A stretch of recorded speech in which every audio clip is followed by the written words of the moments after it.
Hello students, I am Rajkumar Sharma. Welcome to in my session NDA mathematics maths की series में। आज हम शुरू करने जा रहे हैं इंटीग्रेशन। एक बेहद महत्वपूर्ण टॉपिक है और सबसे बड़ा टॉपिक भी इसे कह सकते हैं हम कि पूरे मैथ्स में एक जो ऐसा टॉपिक होता है जो सबसे ज्यादा जिसमें कंटेंट होता है या सबसे ज्यादा एक वेटेज जिस टॉपिक का हम मान सकते हैं वो इंटीग्रेशन होता है। तो समाकलन कहते हैं इसे हिंदी में। समाकलन का मतलब होता है जोड़ना, छोटे छोटे पार्ट्स को संग्रहित करना। तो अब हम जानेंगे कि इंटीग्रेशन क्या होता है और किस तरह से इसके क्वेश्चंस को हमें सॉल्व करना होता है, इसके क्वेश्चंस का पैटर्न क्या होता है और ये किस तरह से हमारे लिए उपयोगी होता है। ठीक है, तो आइए शुरू करते हैं आज का टॉपिक इंटीग्रेशन। जी हाँ, इंटीग्रेशन थ्योरी। इस पार्ट में हम इंटीग्रेशन थ्योरी कंप्लीट करने वाले हैं पहले। तो हो सकता है कि आज के और कल के सेशन में हम सिर्फ थ्योरी पे ही थोड़ा सा ध्यान दें। थ्योरी प्लस एग्जाम्पल्स हम साथ में करते हुए चलेंगे। और क्वेश्चन सीरीज जो है वो आफ्टर द कंप्लीशन ऑफ, जब हमारी थ्योरी कंप्लीट हो जाएगी उसके बाद हम इस पूरे अच्छे क्वेश्चंस हम करने वाले हैं। ठीक है, तो आइए शुरू करते हैं। अब हम इंटीग्रेशन की बात करते हैं और जानते हैं इंटीग्रेशन क्या होता है। कुछ बेसिक फंडामेंटल्स जैसे कि हर किसी एक टॉपिक के होते हैं, चाहे वो इंटीग्रेशन हो, डिफरेंशिएशन हो, प्रोबेबिलिटी हो या वेक्टर हो। तो एक बेसिक फंडामेंटल्स हर किसी अध्याय के साथ में जुड़े हुए होते हैं, बिल्कुल उसी प्रकार से यहां पर भी है। तो आइए पहले हम जानते हैं कि इंटीग्रेशन होता क्या है ना। पहले इस बात को हम जानते हैं। तो यहां पे इंटीग्रेशन दो टाइप का होता है। फर्स्ट इज इंडेफिनेट इंटीग्रेशन, जिसे हम कहेंगे अनिश्चित समाकलन। एक होता है डेफिनेट, जहां पे लिमिट होती है, वो सेकेंडरी, हम आगे जाकर उसकी बात करेंगे। अभी पहले जो आज हम शुरुआत कर रहे हैं वो इंडेफिनेट इंटीग्रेशन की बात कर रहे हैं। इंडेफिनेट इंटीग्रेशन हमें पढ़ना है, इस बात को हमें ध्यान में रखना है। आइए बात करते हैं। यहां ये कुछ बातें यहां पे लिखी हुई है, एक डेफिनेशन लिखी हुई है। नॉर्मली मैं बात करूं, जो बच्चे ऐसे हैं जो बिल्कुल पहली बार इंटीग्रेशन टॉपिक को पढ़ रहे हैं, तो उनके लिए मैं सामान्य रूप में कहूं कि इंटीग्रेशन जो होता है वो डेरिवेटिव का या डिफरेंशिएशन का रिवर्स प्रोसेस होता है, इनवर्स प्रोसेस होता है। ठीक है, और जिन बच्चों को ये सारी बातें मालूम है, जो पहले से पढ़े हुए हैं, तो उनके लिए ये थ्योरेटिकल, उनको लगेगा कि ये थ्योरेटिकल पार्ट हमारे लिए उपयोगी नहीं है, लेकिन एक एक छोटी छोटी बिंदु पर, छोटी छोटी बातों पर हमें ध्यान देना होता है। आइए देखते हैं। हाँ जी, if f dash x is derivative of fx, जिन बातों को मैं अंडरलाइन कर रहा हूं उन पर आप विशेष रूप से ध्यान देना। कोई एक फंक्शन है fx और उसका डेरिवेटिव है f dash x, then fx is primitive. ये fx क्या होगा? fx इज प्रिमिटिव और एंटी डेरिवेटिव। दो बातें बोली गई हैं। अगर मान लीजिए किसी फंक्शन के लिए f डैश x क्या है? डेरिवेटिव। और ये क्या है? हमारा original function, we can say the base function, है ना। तो ये जो होगा, ये f x जो होगा, ये क्या होगा? प्रिमिटिव बोलेंगे इसको हम। प्रिमिटिव हिंदी में कहते हैं पू वर्ग। क्या कहते हैं? पू वर्ग। हिंदी में से पू वर्ग कहा जाता है, प्रिमिटिव। और एंटी डेरिवेटिव यानी डेरिवेटिव का विपरीतार्थी, डेरिवेटिव का अपोजिट, डेरिवेटिव का इनवर्स। हम इतने नामों से इसे कह सकते हैं। बिल्कुल सामान्य सा एक एग्जांपल है, यहां देखिए ध्यान से। जैसे कि हमने डेरिवेटिव बनाया साइन एक्स का, ठीक है, साइन एक्स का। तो साइन एक्स का डेरिवेटिव क्या होता है? You know, it's cos x. तो यहां पे साइन एक्स तो कौन हो गया? Sine x our function. और यहां पे ये क्या चीज है? एफ डैश एक्स, ये डेरिवेटिव है हमारा। इस डेरिवेटिव से वापस हमारे ओरिजिनल फंक्शन तक पहुंचने की जो प्रक्रिया है, जो प्रोसेस है, उसे हम क्या कहेंगे? उसे हम इंटीग्रेशन कहेंगे। उसे क्या कहेंगे हम? इंटीग्रेशन कहेंगे। ये इंटीग्रेशन होता है। मींस सामान्य रूप में वही बात आ गई कि एंटी डेरिवेटिव। तो anti derivative is integral. Anti derivative को क्या कहेंगे? इंटीग्रल कहेंगे, है ना। और इंटीग्रल से ओरिजिनल फंक्शन पे जाने की जो हमारी प्रोसेस हो गई, उसे हम क्या कहने वाले हैं? उसे हम कहने वाले इंटीग्रेशन। बात मेरी समझ में आई होगी। आइए आगे बढ़ते हैं और इसे देखते हैं आगे क्या है हमारे लिए यहाँ पे। जी, कुछ एग्जाम्पल्स हैं, इन एग्जाम्पल को हम समझेंगे। और ये जो डेफिनेशन है, एक प्रॉपर डेफिनेशन, इंटीग्रेशन के लिए कोई प्रॉपर डेफिनेशन नहीं है। इसे हम कहते हैं कि ये अवकलन का विपरीतार्थी होता है। This is the process of, inverse process of differentiation, ऐसा हम कहते हैं। तो अभी यहां अगर हम बात करें डेरिवेटिव ऑफ साइन एक्स क्या है? कॉस एक्स है। Derivative of sine x plus c, c is a constant, तो यहां पर भी क्या है? कॉस एक्स है। और अब जनरलाइज फॉर्म में, व्यापक रूप में हमारे पास एक बात आती है, ये दो लाइनें पढ़ने के बाद में जो हमारी थर्ड लाइन है, तो यहां हमारे पास में एक बात आती है। वो बात क्या है? देखिए, साइन एक्स की अगर बात करें तो साइन एक्स का डेरिवेटिव कॉस एक्स हो गया, कॉस एक्स का एंटी डेरिवेटिव साइन एक्स हो गया, यही इंटीग्रेशन है। ठीक है, फंक्शन से डेरिवेटिव और डेरिवेटिव से वापस फंक्शन पे पहुंचना, ये जो पूरी प्रक्रिया होगी, इस पूरी प्रक्रिया को हम इंटीग्रेशन कहेंगे। और इस cos x को हमने क्या कहा? डेरिवेटिव कहा। ये शुरू के जो अभी ये 5 से 10 मिनट का जो सेशन है, ये बहुत इंपॉर्टेंट है, ध्यान देने योग्य है। तो इसे हमने cos x को हमने क्या कहा? cos x को हमने कहा डेरिवेटिव। अब इस डेरिवेटिव से हम कहां पहुंचे? साइन एक्स पे। तो इस साइन एक्स को हम क्या कहेंगे? इंटीग्रल। क्या कहेंगे इसे? इंटीग्रल। और इस इंटीग्रल तक पहुंचने की जो प्रोसेस है, उसे क्या कहेंगे? इंटीग्रेशन कहेंगे। ठीक है, अब यहां पे थोड़ी सी चर्चा ये कर ली जाए कि ये जो मैंने अंडरलाइन किया है ये क्या है, और ये व्यापक रूप में जनरलाइज फॉर्म में एक कुछ हमारे सामने लिखा हुआ है। मैं इसे अंडरलाइन कर देता हूं एक बार। पहले देखिए, इसके बारे में मैं बात करने वाला हूं। ये दोनों लाइंस, दोनों एग्जांपल हमने पढ़ लिए हैं, उसके बाद में बात करता हूं। अगर कोई कांस्टेंट हो किसी फंक्शन के साथ में, कोई कांस्टेंट एडिटिव या सब्ट्रैक्टिव फॉर्मेट में हो, ऐड हो रहा हो या सब्ट्रैक्ट हो रहा हो, तो ऐसी स्थिति में इस कांस्टेंट का क्या होगा? कांस्टेंट का डेरिवेटिव क्या हो जाएगा? जीरो हो जाएगा। थोड़ा सा ध्यान यहां देना, ये क्या बनेगा? एफ डैश एक्स, और इसका क्या बन जाएगा? जीरो। ठीक है, एफ डैश। इस एफ डैश एक्स को हमने यहां कैपिटल एफ ऑफ एक्स से प्रदर्शित कर दिया है। जब इसे हम वापस एंटी डेरिवेटिव फॉर्मेट को फॉलो करेंगे, यहां से जब फिर से हम एंटी डेरिवेटिव फॉर्मेट फॉलो करेंगे, तो वापस हमें यहां पे सी दिखाना होगा। मींस ये कांस्टेंट जो होगा, इस कांस्टेंट को हमें फिर से बताना होगा। ठीक है, तो हमेशा इस प्रकार के फंक्शन का डेरिवेटिव, सॉरी एंटी डेरिवेटिव ऐसे वाले फॉर्मेट में हमें प्राप्त होता है। ऐसे वाले फॉर्मेट में हमें प्राप्त होता है। देखिए, इसका एग्जांपल देखते हैं। मान लीजिए कुछ फंक्शंस हमारे पास हैं, साइन एक्स प्लस 5 यहां पे है,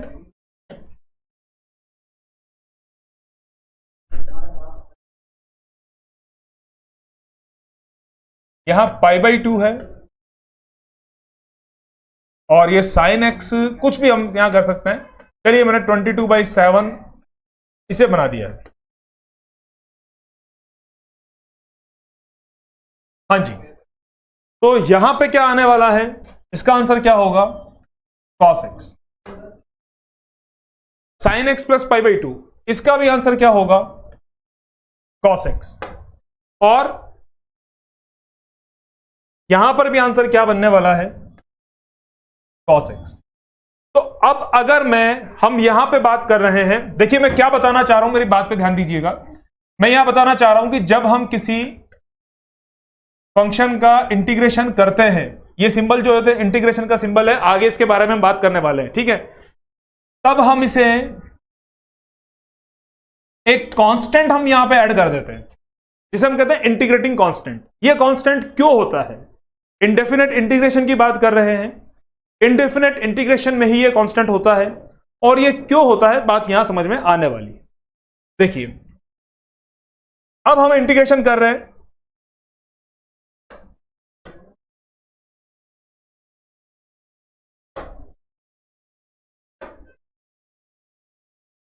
इन तीनों का, जो तीन फंक्शन, जो तीनों cos x हमें मिले हैं, इनका। तो अब एक बात हमारे सामने बिल्कुल क्लियर है यहां पे, अगर ये इस cos x की मैं बात करूं कि ये cos x मुझे यहां से, यहां से, यहां से, इन तीनों में से किसकी वैल्यू है, तो मैं एग्जैक्टली ये नहीं बता सकता कि ये cos x कहां से है। ठीक है, अभी आपको लग रहा होगा कि सेम कलर वाला होगा, नहीं। तो इसका इंटीग्रेशन क्या बनने वाला है? Sine x. इसका इंटीग्रेशन भी क्या बनने वाला है? मींस क्या होता है? एंटी डेरिवेटिव क्या होता है? Sine x. और यहां पर भी क्या होता है? Sign x. तो अब ये 5 है, π/2 है या 22/7 है, हमें मालूम नहीं है क्योंकि इंटीग्रेशन में हमारे पास अभी लिमिट नहीं है। हम इंडेफिनेट इंटीग्रेशन की बात कर रहे हैं तो लिमिट नहीं है ना। तो अब यहां पे अगर मैं 22/7 ऐड कर दूं, या मैं यहां पे 5 ऐड कर दूं, या मैं यहां पे π/2 ऐड कर दूं, तो क्या होगा? कोई मतलब नहीं है, कोई फर्क नहीं पड़ने वाला। हमें मालूम ही नहीं है कि ये जो वैल्यू है ये यहां से मिली, यहां से मिली या यहां से मिली। तो एग्जैक्टली हम नहीं बता सकते कि कौन सा कांस्टेंट यहां पे था। एग्जैक्टली पूरी तरह से विदाउट लिमिट हम नहीं कह सकते ऐसी बात। तो हम क्या करते हैं, इन सबकी जगह पे इन्हें ऐड ना करते हुए इनकी जगह पे हम क्या करते हैं, प्लस सी, एक सी को ऐड कर देते हैं, जो सी यहां पे बताया गया है। तो ये इंटीग्रेटिंग कांस्टेंट होता है। अब ये क्लास उन बच्चों के लिए बहुत बहुत इंपॉर्टेंट है जो पहली बार इंटीग्रेशन पढ़ रहे हैं। बहुत कुछ जानकारी इस थ्योरेटिकल पार्ट में उनको मिलने वाली है। बहुत अच्छे से बिना किसी पॉइंट को स्किप करे मैं कंप्लीट जानकारी उनको देने वाला हूं, है ना। तो अब आगे बढ़ते हैं और देखते हैं इंटीग्रेशन में अब नई बात क्या है हमारे सामने। जी हां, थोड़ा सा मैं अब यहां पे हम बात करने वाले हैं इसके बारे में। ये एक ऐसा सिंबल बनाया मैंने, लाइक अ स्नेक, ठीक है, और fx लिखा, यहां dx लिखा, और रिजल्ट भी इसका जो आया वो हमने क्या मान लिया कि इसका जो आंसर बना वो ये बन गया। अब मैं आपको बताता हूं किस तरह से। ये है यहां पे इंटीग्रेटिंग ऑपरेटर, ठीक है। देखिए, जब हम डेरिवेटिव्स की बात करते हैं तो हम फंक्शन को ऐसा लिखते हैं, और dx जो होता है या जो भी ऑपरेटर होता है हमारा, जिस भी रेस्पेक्ट पे, जिस वेरिएबल के रेस्पेक्ट पे हम इंटीग्रेशन करते हैं, तो वो डिनोमिनेटर में होता है ना। तो अभी देखो, जब हम डेरिवेटिव की बात कर रहे हैं तो ऐसी स्थिति में ये dx हमारा यहां पे नीचे की साइड है, डिनोमिनेटर में है। अब जैसा कि डिफरेंशिएशन और इंटीग्रेशन एक दूसरे के इनवर्स प्रोसेस है, तो यहां पे ऑपरेटर कहां आ गया, मल्टीप्लिकेशन में आ गया, ठीक है। तो बस इसका ध्यान रखना है कि ये एक ऑपरेटर है। आपको बार बार ये लगेगा कि dx कहां से आया या dy कहां से आया या d थीटा कहां से आ गया यहां पे, तो ये ऑपरेटर है जो हमें बताता है कि ऑन द विच वेरिएबल, किस वेरिएबल के रेस्पेक्ट में हम इसे सॉल्व करने वाले हैं, ठीक है। तो ये ऐसा होता है, ये एक सिंबल होता है जो इंटीग्रेशन को शो करता है। इस फंक्शन का हमें integration means anti derivative find करना होता है, ये ऑपरेटर होता है, और आने के बाद में रिजल्ट हमें ये फंक्शन मिलता है जो हमारा इंटीग्रल कहलाता है, ठीक है, और ये इंटीग्रेटिंग कांस्टेंट होता है। तो ये बातें यहां पे सारी जानकारी आपको मिल चुकी है। अब हम इस थ्योरी को पढ़ने वाले हैं। देखिए, एक फंक्शन है कोई भी कैपिटल f ऑफ x, इसे हमने x के रेस्पेक्ट पे इंटीग्रेट किया तो हमें small f of x plus c मिला। c is constant of integration, means integrating constant. ये जो है ये सिंबल है, इज इंटीग्रल साइन। ये वो फंक्शन है जिसका हमें इंटीग्रेशन करना है, ठीक है, विद रेस्पेक्ट द x। देखिए यहां पे ये dx है ना, तो विद रेस्पेक्ट टू x करना है, and it is called indefinite integration, क्योंकि लिमिट नहीं है। अगर ऐसा फंक्शन होता, जैसे मान लीजिए फ्रॉम a टू b, इस तरह से, तो वो जो फंक्शन होता है वहां पे ये दो लिमिट आ गई, मिसल लिमिट दो क्या आ गई, upper limit lower limit, limit तो एक ही होगी लेकिन लिमिट के दो पॉइंट आ गए यहां, तो उसे डेफिनेट इंटीग्रेशन बोलते हैं। वहां पे c नहीं होता है, वहां पे डायरेक्टली क्या होगा, वहां पे डायरेक्टली जो हमारा आने वाला इंटीग्रल है वो होगा, और प्लस जो फिक्स्ड हमारा कांस्टेंट होगा जिसकी वैल्यू होगी वो होता है। तो ये छोटी सी जानकारी मैंने आपको दे दी है। यहां इंटीग्रेशन की स्टार्टिंग टर्म्स को हम जान चुके हैं, क्योंकि इन्हें जानना बहुत जरूरी होता है हमारे लिए, इन बातों को समझना कि कौन सी चीज को हम क्या बोलते हैं। इंटीग्रेशन और डिफरेंशिएशन के बारे में एक लास्ट बात मैं आपको और बताना चाहता हूं, उसके बाद हम फिर आगे बढ़ेंगे हमारे टॉपिक पे। और अब थ्योरेटिकल जो पार्ट है वो लगभग कंप्लीट हो गया है, मींस अब एज अ फॉर्मूला हमें काम करना है आगे। तो ये थ्योरेटिकल पार्ट की ये चीज इस तरह से जानी जाती है, इसे ये कहते हैं। ये सारी जानकारी हमारी पूरी है। आइए अब मैं फिर से एक बात यहां पे करूं, तो मैं आपको कहूंगा कि जब हम डेरिवेटिव्स की बात करते हैं, जब हम डेरिवेटिव्स की बात करते हैं और जब हम इंटीग्रल की बात करते हैं, तो दोनों में क्या फर्क होता है? डेरिवेटिव डिफरेंशिएशन उसकी प्रोसेस होती है, इंटीग्रल इंटीग्रेशन जो है वो इंटीग्रल की प्रोसेस होती है। तो यहां ध्यान देने योग्य बात जो है वो मैं आपको बता रहा हूं, डेरिवेटिव में क्या होगा। डेरिवेटिव एक बड़ा फंक्शन होता है हमारे पास f(x), इसे हम क्या करते हैं, छोटे छोटे पार्ट्स में डिवाइड करते हैं ना, डिवाइड करते हैं, we divide a whole function into some very small parts, बहुत छोटे छोटे पार्ट्स में से डिवाइड करते हैं। इंटीग्रल में क्या होता है, वी एड, या मैं कहूं सम, है ना, we add small parts of a function. दोनों का क्या मीनिंग है इस बारे में बात करते हैं। मान लीजिए साइन एक्स है, हमारा फंक्शन है साइन एक्स,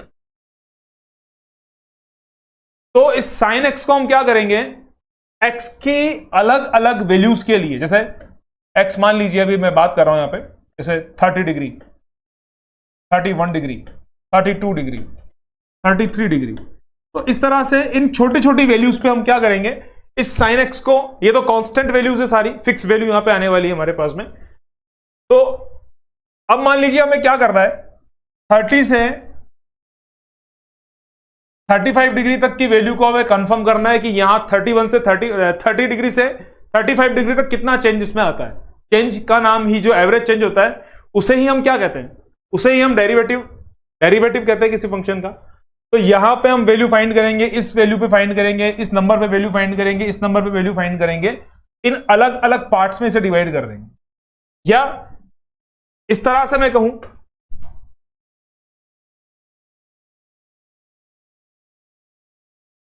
जैसे एक कोई फंक्शन x है, तो इसे हमने क्या किया, x1, x2, x3 और इस तरह से xn पार्ट्स में डिवाइड कर दिया। इन सबकी वैल्यू हमें पता होती है, इन सबकी वैल्यू फाइंड कर सकते हैं।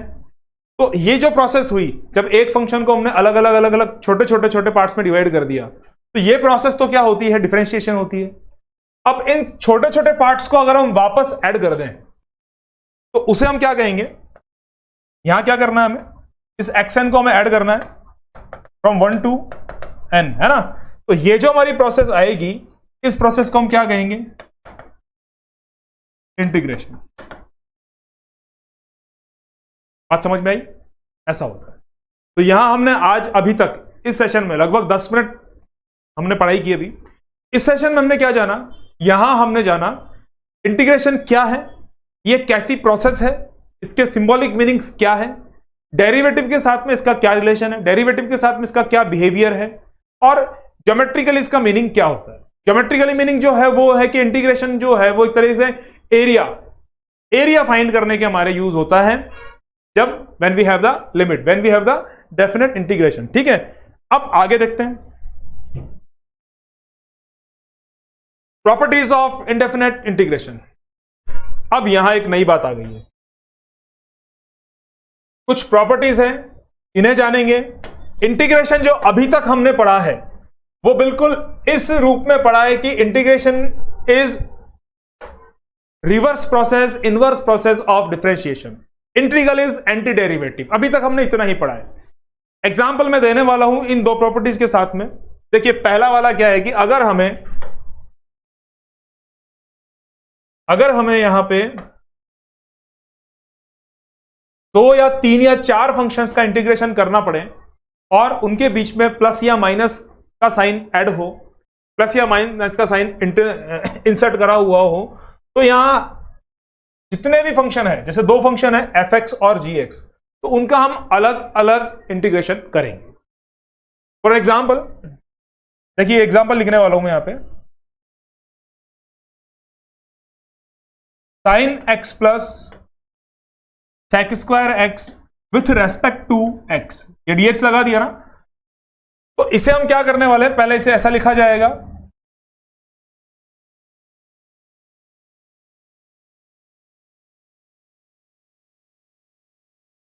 ठीक है।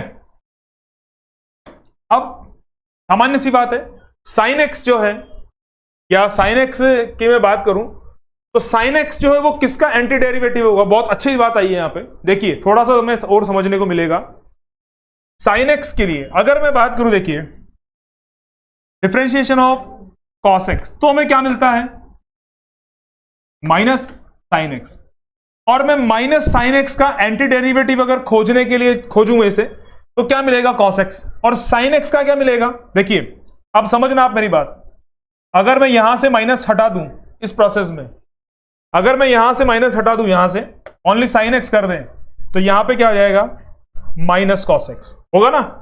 तो बिल्कुल इसी तरह से, तो साइन एक्स का एंटी डेरिवेटिव क्या बनेगा, minus cos x. Sec square x किसका डेरिवेटिव होता है, किस फंक्शन का डेरिवेटिव होता है, टेन एक्स का। यहां क्या आ गया, tan x plus c is integrating constant, जो हमेशा आने वाला है, हमेशा आएगा। तो अभी मैंने आपको बताया प्रॉपर्टी नंबर 1, अगर 2 या 3 या 4 फंक्शंस हैं और वो आपस में योगफल या अंतर के रूप में गिवन है, तो उन सभी फंक्शंस का हम अलग अलग इंटीग्रेशन करते हैं। एक और बात, ये जो भी एग्जांपल मैं दे रहा हूं अभी तक आपको, सारे एंटी डेरिवेटिव थ्योरी के ऊपर आधारित है। मींस अभी हमने फॉर्मूला की बात नहीं की, जब हम फॉर्मूला की बात कर लेंगे, ओवर प्रोसेस कर लेंगे, तो हम हमारे मन में आने वाला कोई भी फंक्शन यहां लिखेंगे, ठीक है। अच्छा एक और बात, मन में आने वाला कोई भी फंक्शन, अब सुनिए मेरी बात, जो फंक्शन जिसका डेरिवेटिव एग्जिस्ट है उसी के लिए इंटीग्रल एग्जिस्ट होगा। मींस ऐसा फंक्शन जो डिफरेंशिएबल नहीं है तो इंटीग्रेबल भी नहीं होगा। ध्यान से सुनिएगा मेरी बात, जो फंक्शन डिफरेंशिएबल नहीं है, मींस जिसका डेरिवेटिव इनफाइनाइट है, कभी भी ऐसे फंक्शन का इंटीग्रेशन नहीं होगा, इंटीग्रल एग्जिस्ट नहीं होगा। आइए दूसरी वाले की बात करते हैं। दूसरा जो यहां, तो यहां पे एक कांस्टेंट है के, तो इसे मैं यहीं पे आपको बता देता हूं। हाँ जी, मान लीजिए यहां पे 5 है और फिर हम इंटीग्रेशन कर रहे हैं, तो ये 5 क्या होगा, इस पूरी प्रक्रिया से बाहर हो जाएगा और फिर बाद में ये पूरे हमारे आंसर के साथ में, कांस्टेंट के साथ भी आप इसे मल्टीप्लाई कर सकते हैं, सबके साथ पे होगा। तो के कोई कांस्टेंट है, तो इसे हम क्या करेंगे, इंटीग्रेशन से बाहर, इसे इंटीग्रेशन से बाहर लेंगे, पूरे फंक्शन का इंटीग्रेशन करेंगे और के जो होगा वो एज ए मल्टीपल हमारे साथ साथ साथ साथ चलता रहे। तो ये हो गया प्रॉपर्टीज ऑफ इंडेफिनिट इंटीग्रेशन। ये बात आपको अच्छे से समझ में आई होगी। 2 प्रॉपर्टी हमारे पास, बहुत सारी प्रॉपर्टीज है हमारे पास, मैं अगर आपसे कहूं तो, लेकिन जब डेफिनेट इंटीग्रेशन आएगा तो वहां कुछ नियम अलग बनेंगे, हमारी मदद करने के लिए कुछ प्रॉपर्टीज बन जाएगी, जिन्हें प्रॉपर्टीज का नाम दिया है, जिन्हें प्रूफ किया हुआ है, बहुत सारे फॉर्मूला हमारे पास होते हैं।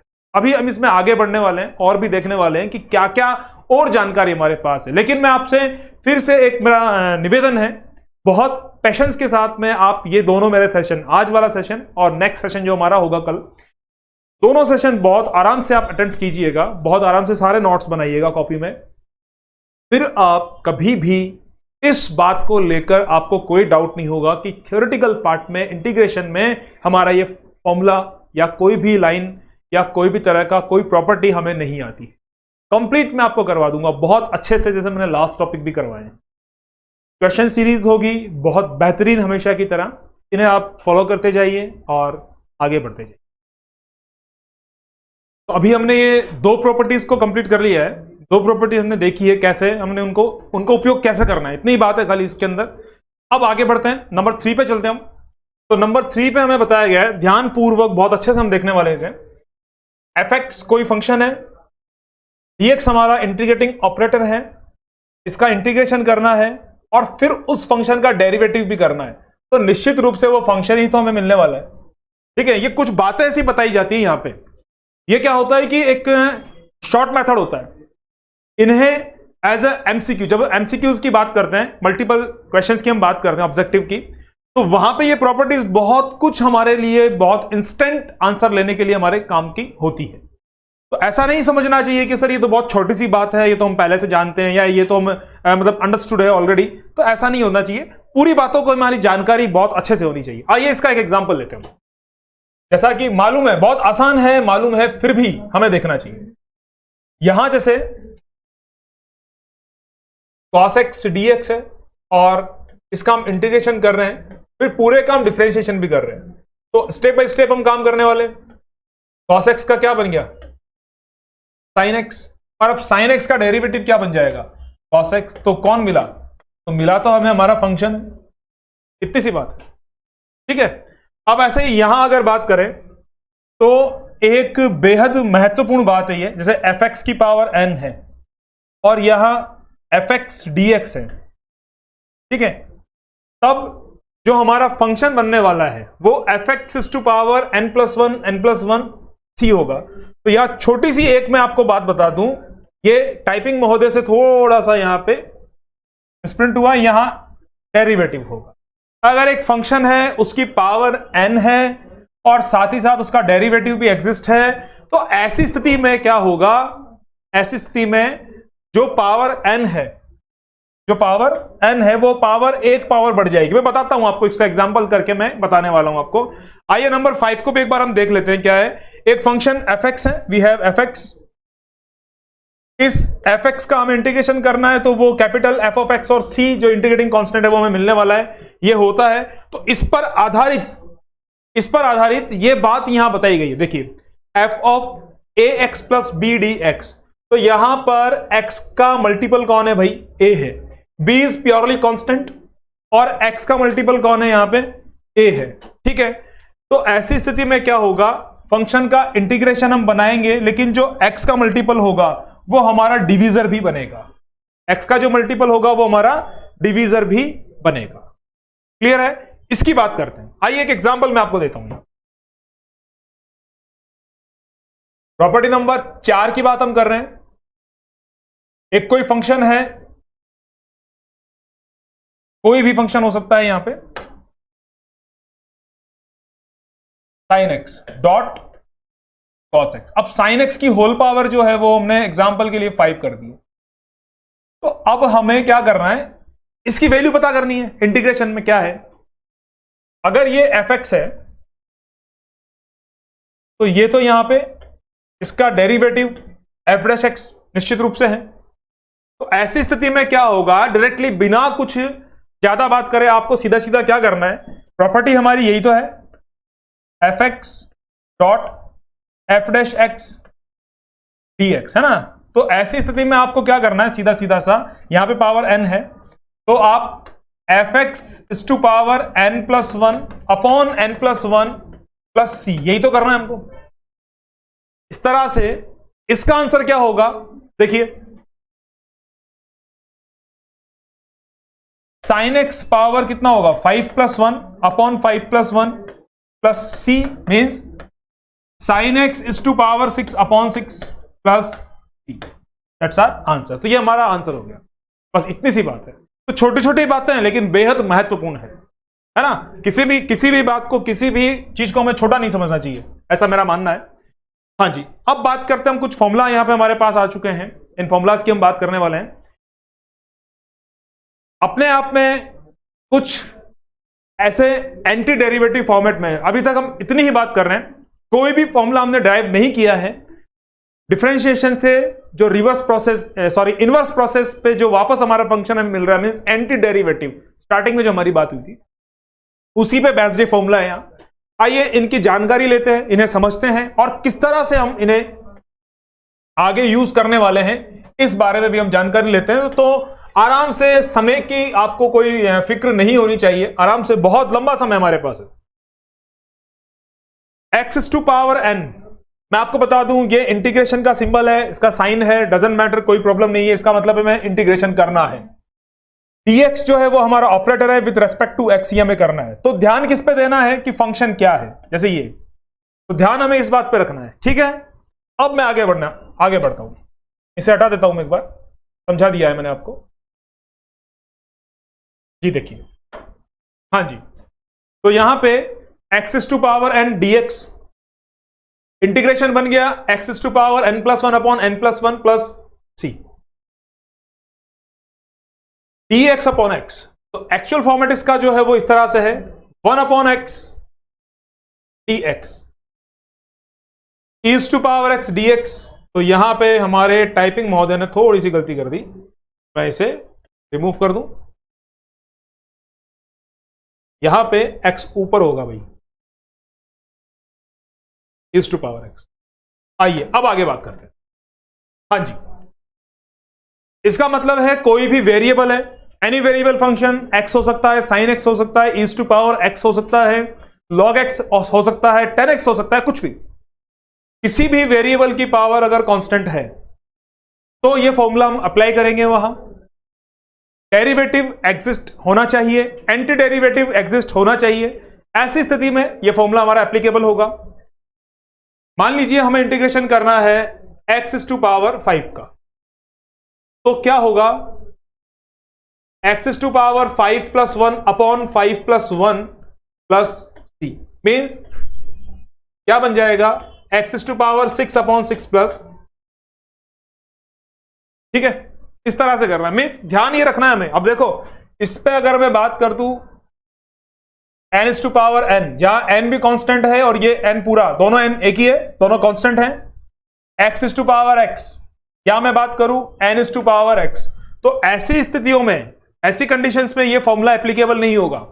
ये तब ही इसे हम फॉलो करेंगे, तभी इसे अप्लाई करेंगे जब किसी वेरिएबल की पावर क्या है, कांस्टेंट है। ऐसी स्थिति में ही इसे अप्लाई करना है, अदरवाइज नहीं करना है। ये ध्यान रखने वाली बात है। बच्चों का इंटीग्रेशन पढ़ा हुआ है, उनको सब पता है, बहुत सारी जानकारी है डायरेक्टली जो एनडीए फेस कर रहे हैं, लेकिन जो बच्चे इंटीग्रेशन पहली बार पढ़ रहे हैं उनके लिए बहुत छोटे से छोटी जानकारी मैं यहां पे आपको दे रहा हूं।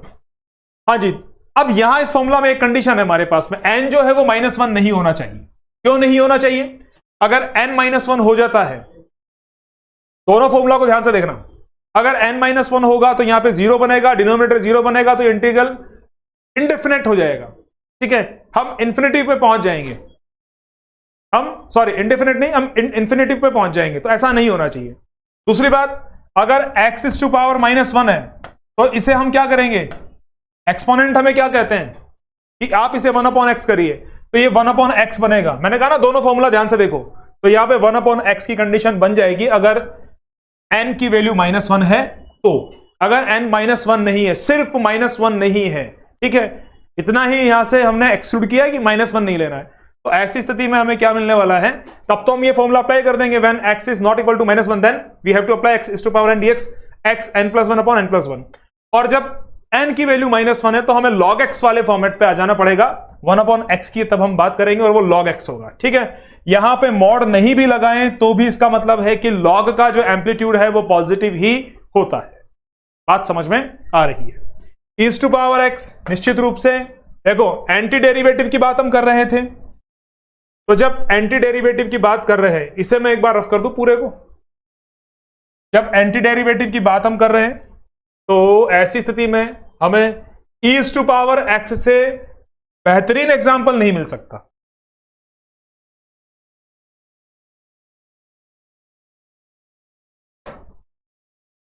है ना, इससे अच्छा एग्जाम्पल हमारे पास हो ही नहीं सकता। कैसे, देखिए, अगर हम बात करें derivative of is to power x, तो हमें क्या मिलने वाला है, इज टू पावर x ही तो मिलने वाला है।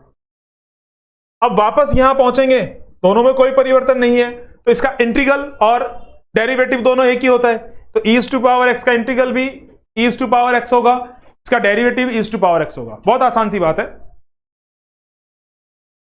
एंटी डेरिवेटिव की बात हम कर रहे हैं, तो derivative is to power x और एंटी डेरिवेटिव भी इज टू पावर x, कई बार पूछा गया इस पर आधारित प्रश्न।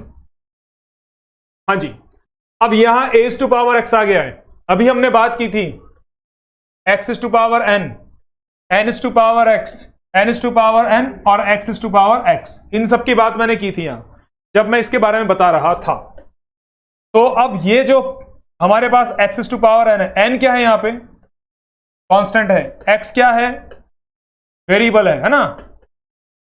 तो अब दूसरा इसका बिल्कुल अपोजिट फॉर्मेट हमारे पास आ चुका है, ये बन चुका है इस तरह से, किसी कांस्टेंट की पावर वेरिएबल हो, किसी कांस्टेंट की पावर वेरिएबल हो, तो क्या करना है, तो हमें एज टू पावर x को जान लेना है, एक्सपोनेंशियल फंक्शन जिसे हम कहते हैं, इट्स एन एक्सपोनेंशियल फंक्शन। तो as to power x upon log a. आइए एंटी डेरिवेटिव के अकॉर्डिंग इस फॉर्मूला की बात करते हैं। एंटी डेरिवेटिव की हम बात कर रहे हैं इंटीग्रेशन में। तो देखिए, अगर मैं आपसे पूछूं कि ए पावर एक्स का डेरिवेटिव क्या होता है, तो as to power x log a s e. तो यहां पे लॉग ए क्या हुआ, इसके साथ मल्टीपल हुआ, मल्टीप्लाई हुआ, इसका मल्टीपल है।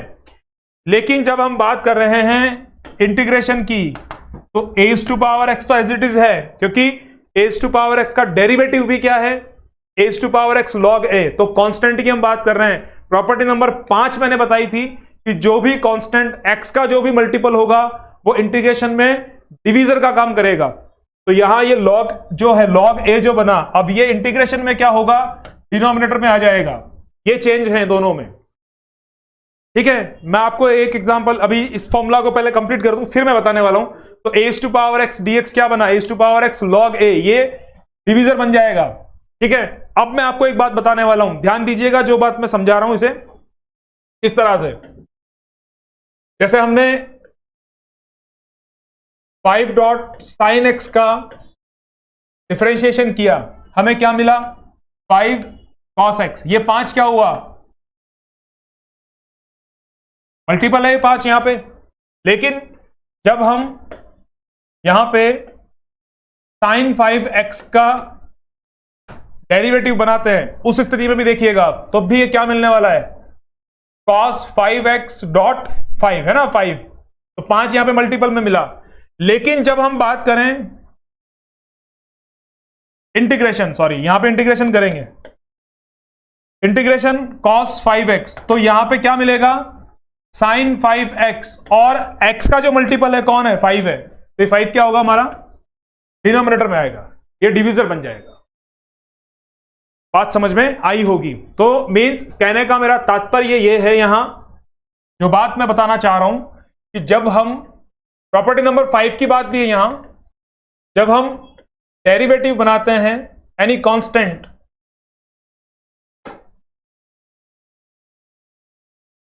जब हम डेरिवेटिव बनाते हैं f of a x plus b का, तो हमें क्या मिलता है, f dash a x plus b, और मल्टीप्लाई में क्या मिलने वाला है हमें, a। x का जो मल्टीपल होगा वो यहां हमारे डेरिवेटिव के साथ भी मल्टीप्लाई होगा। अब जब हम बात कर रहे हैं f of a x plus b, बिल्कुल एक दूसरे की विपरीत प्रक्रिया है। लेकिन यहां dx नीचे था, यहां मल्टीपल में।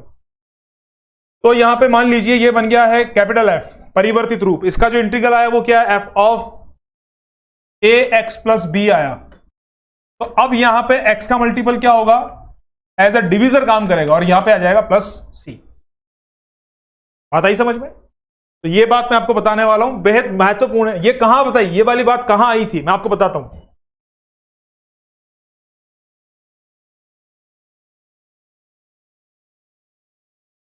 देखिए ये नंबर 5 पे, ऐसे क्लियर करता हूं, एक बार अच्छे से समझिएगा। नंबर 5 पे ये वाली बात थी हमारे पास कि एफ एक्स का इंटीग्रल तो हमने क्या मान लिया, कैपिटल एफ ऑफ एक्स, है ना। तो अगर हम इंटीग्रेशन कर रहे हैं ए एक्स प्लस बी का, तो इंटीग्रल तो ये आ गया, इंटीग्रल तो ये बन चुका है ना। इसको कैपिटल कर देते हैं परिवर्तित रूप में दिखाने के लिए, और एक्स का जो मल्टीपल है वो एज ए डिवीजर आएगा हमारे पास। तो अभी मैं आपको यही वाली बात मैं यहां पे मैंने आपको क्लियर की है इस तरह से। इन सारी बातों का हमें ध्यान रखना है, ये सारी बातें बहुत महत्वपूर्ण है, और कुछ सेकंड्स में इंटीग्रेशन के क्वेश्चंस आप सॉल्व कर लेंगे। ये इस बात का मेरा पूरा आपके साथ प्रॉमिस है कि ऐसे ही कुछ बहुत बेहतरीन तरीके से मैं आपको सारे ये इनके शॉर्टकट्स बताने वाला हूं। इंटीग्रेशन में बहुत सारे शॉर्टकट है, ठीक है। आइए अब आगे बात करते हैं। तो हम कहां थे, हमने अभी बात की है फॉर्मूला की, हम बात कर रहे थे। तो हम यहां तक as to power x dx ये पूरा हमने कंप्लीट कर लिया है। एक बार फिर से इसे समझ लेते हैं, देखते हैं। हाँ जी, ये समझ में आ रहा होगा, एज टू पावर एक्स। तो यहां से देखो कुछ फॉर्मेट्स बनते हैं, यहां से कुछ फॉर्मेट बनते हैं। जैसे जैसे मैंने बताया ना आपको, x is to power n, n is to power x, n power n, और x power x. Variable is to power variable, है ना। कांस्टेंट पावर कांस्टेंट, तो ये तो पूरा कांस्टेंट हो गया, डजंट मैटर, कोई प्रॉब्लम नहीं है हमें, छोड़ दो इसको। तो n⁻x, कांस्टेंट की पावर वेरिएबल और वेरिएबल की पावर कांस्टेंट। तो ये अभी ये जो है ये कांस्टेंट की पावर कोई वेरिएबल होगा तो वहां पे हमारे काम लेना है। अब ट्रिग्नोमेट्रिक प्रॉब्लम्स पे, सॉरी ट्रिग्नोमेट्रिक आइडेंटिटीज पे हम आ चुके हैं, तो यहां क्या होगा उसके बारे में बात करते हो। साइन एक्स का क्या हो जाएगा minus cos x, cos x का इंटीग्रल क्या बनेगा साइन एक्स। ऐसा क्यों, आइए बात करते हैं। हाँ जी, डिफरेंशिएशन अगर मैं करूं, हम एंटी डेरिवेटिव की बात करते हैं। डिफरेंशिएशन अगर मैं करूं साइन एक्स का तो मुझे क्या मिलेगा कॉस एक्स, कॉस एक्स का एंटी डेरिवेटिव साइन एक्स। एक बात, डिफरेंशिएशन हम करें कॉस एक्स का, क्या मिलेगा माइनस साइन एक्स। अब अगर हम माइनस साइन एक्स का एंटी डेरिवेटिव ढूंढें, फाइंड करना चाहें, तो क्या मिलेगा कॉस एक्स। लेकिन ध्यान देना, अभी थोड़ी देर पहले भी बात की है, लेकिन ध्यान देना, अगर हम इंटीग्रेशन ढूंढना चाहते हैं सिर्फ साइन एक्स का, माइनस साइन एक्स का नहीं, सिर्फ साइन एक्स का, तो हमें क्या मिलेगा, तो ये माइनस यहां अप्लाई होगा, है ना, अभी नहीं है, यहां अप्लाई होगा, तो हमें क्या मिलेगा माइनस कॉस एक्स। क्या मिलेगा माइनस कॉस एक्स। तो इसलिए ध्यान देना, साइन एक्स का डेरिवेटिव माइनस कॉस एक्स होता है, कॉस एक्स का डेरिवेटिव पॉजिटिव साइन एक्स होता है। इस बात पे पूरी आपकी जानकारी आपको होनी चाहिए। इसके बाद सेक स्क्वायर एक्स, मैं आपसे फिर से ये कहूं कि हमने अभी तक कोई भी फॉर्मूला डिराइव नहीं किया है, या मैंने वो फॉर्मूला नहीं बताया जो हमने बनाया है। एंटी डेरिवेटिव, प्रतिलोम, अवकलज, वहां से जो फॉर्मूला हमारे पास है, मींस जो डेरिवेटिव हम जानते हैं, उन डेरिवेटिव्स को यूज करके जितने भी फॉर्मूला हमारे दिमाग में आने वाले हैं रिवर्स प्रोसेस में, इनवर्स प्रोसेस में, हम सिर्फ उनकी बात कर रहे हैं ना। तो देखिए सेक स्क्वायर एक्स, तो सेक स्क्वायर एक्स किसका डेरिवेटिव होता है भाई tan x का, तो इसका इंटीग्रल क्या बन जाएगा tan x बन जाएगा। cos x स्क्वायर एक्स, वही बात आ चुकी है, माइनस cot x। कैसे बना सबको पता है। देखिए अगर मैं आपसे कहूं cot x का डेरिवेटिव बताइए, तो क्या होता है minus cos x square x. अब cos x स्क्वायर एक्स का एंटी डेरिवेटिव क्या होगा cot x, लेकिन मैं कहूं anti derivative of cos x square x, तो भाई वो क्या बनेगा, वो तो माइनस cot x बनेगा। अगर minus cos x square x का एंटी डेरिवेटिव हम ढूंढते हैं तो cot x होता है, लेकिन अगर यहां प्लस कर दें, positive cos x square x का एंटी डेरिवेटिव हम पता करना चाहें क्या होता है, तो वो माइनस cot x होगा। फर्क पड़ जाता है इस साइन का, माइनस और प्लस का फर्क पड़ जाता है। अब sec x tan x, तो sec x tan x किसका एंटी डेरिवेटिव है, मतलब किसका डेरिवेटिव है, sec x का डेरिवेटिव है, तो इस चीज का, इस फंक्शन का एंटी डेरिवेटिव कौन हो गया sec x हो गया। ठीक है, cos x cot x, वही बात समझाता हूं कैसे। आप cos x का डेरिवेटिव बताएंगे तो आप क्या बोलेंगे cos x dot cot x। ठीक है, अब अगर मैं कहूं minus cos x dot cot x का एंटी डेरिवेटिव क्या होगा, तो एंटी डेरिवेटिव ये होगा किसका, minus cos x cot x का। लेकिन मैं कहूं इस माइनस को यहां से हटा दो, है ना, तब ये माइनस क्या होगा, तब ये माइनस यहां अप्लाई होगा। अब समझना बात, तो माइनस यहां अगर माइनस नहीं है, इस फॉर्मूला में एक्चुअल में क्या होता है, यहां पे क्या होता है माइनस होता है। जब डेरिवेटिव की बात करते हैं तो cos x का जो डेरिवेटिव है वो क्या होता है minus cos x cot x होता है ना। लेकिन अगर यहां माइनस नहीं हो तो ये माइनस क्या होगा, इधर आ जाएगा।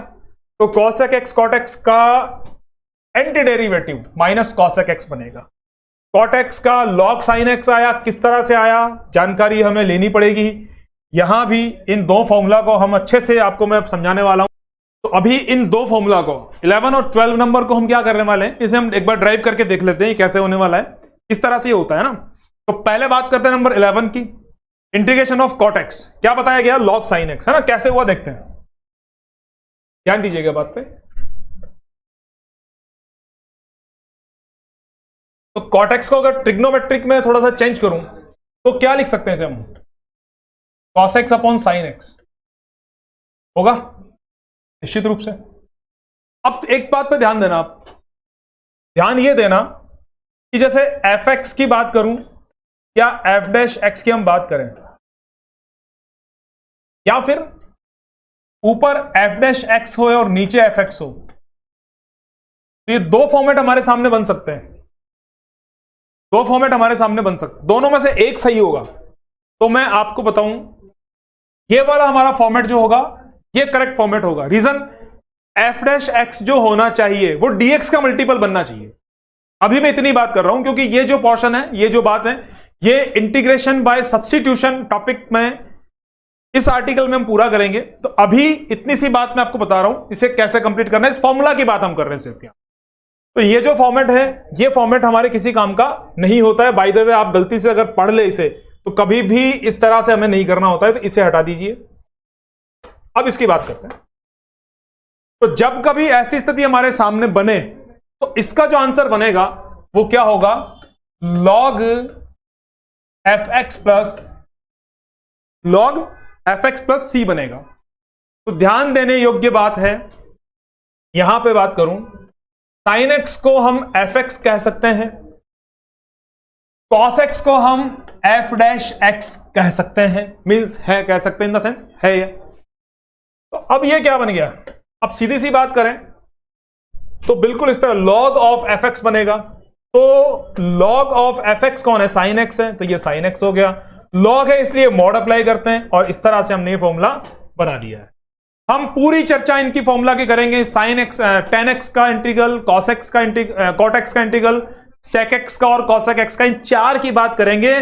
कल के सेशन में हम बात करेंगे इंटीग्रेशन बाय सब्स्टिट्यूशन मेथड में, पहले वो बताने वाला हूं। अभी इसे एक बार एज ए फॉर्मूला जब हम बात करें तो समझ लीजिए। तो ऐसा बन गया हमारे पास में ये, ठीक है, लॉग साइन एक्स। तो कॉट एक्स का जो आंसर होगा वो क्या हो गया, लॉग साइन एक्स हो गया।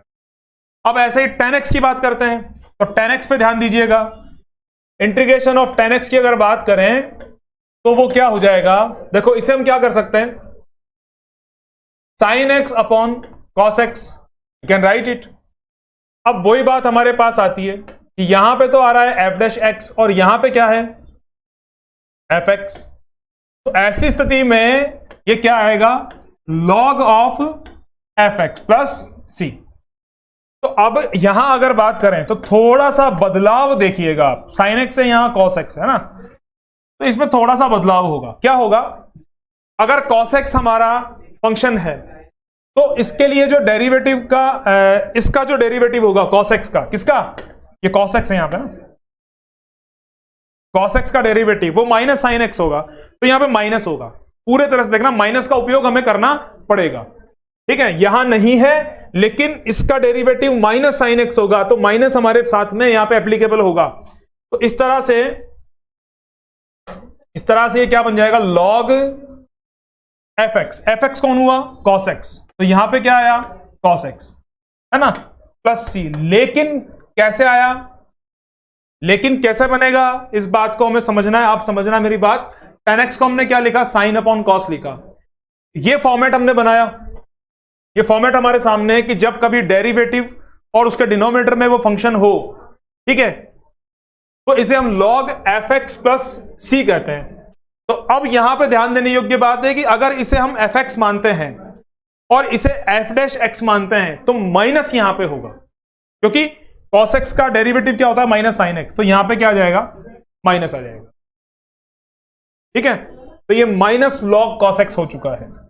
इस माइनस को मैं लॉग प्रॉपर्टी से अगर यहां अप्लाई करूं तो हम लिख सकते हैं log cos x is to power -1, और इस तरह से ये क्या बन जाएगा, log 1 upon cos x plus c, और ये क्या बन गया, लॉग सेक एक्स प्लस। तो ये टेन एक्स का डेरिवेटिव हमने यहां पे जान लिया है जिसकी हम बात कर रहे थे,